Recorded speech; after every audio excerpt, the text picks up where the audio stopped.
Okay, guys. I said I would do a couple different things, and again, I don't know if my way is the best way or not, but it's what I've thought of so far.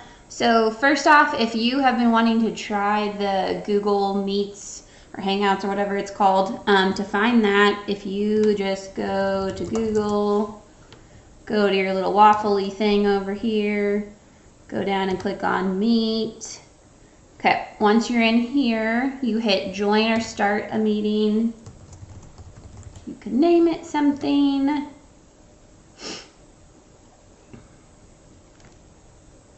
Sorry about how good I look while making this video, but well, hit join now. Okay, this box that pops up is going to have the link right here that you want to send to your kids or send to whoever is joining your Google Meet. So make sure you copy that, or you can copy all of the joining info right there. If you accidentally click out of it, if you come down here and hit this arrow, it will pop up for you again. Um, Other than that, I don't have anybody else signed in right now, so there are other ways you can like pin who's in here and who you can see. I've only tried it with like one student so far, so I could see her, but if you are interested in the different ways you can set people up, you might check with Tammy or Erica because I know they both got it to work. I haven't quite done that yet. Also, if you did our 1 o'clock check-in today, some people were wondering, they're like, how can I see what I'm doing on my document camera and what is happening on my Google Meet?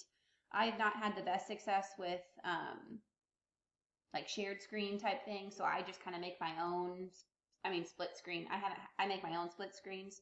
So something you can do is if you go up to the top next to the X and just click on the squares, it'll make your screen smaller. And then you can see I already have my document camera plugged in.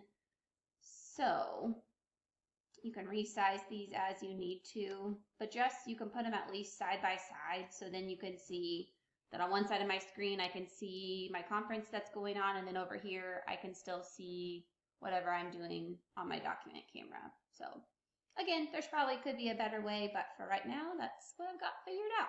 So if that's what you were looking for, awesome. If you're like, that's not what I meant, let me know and I can try something else.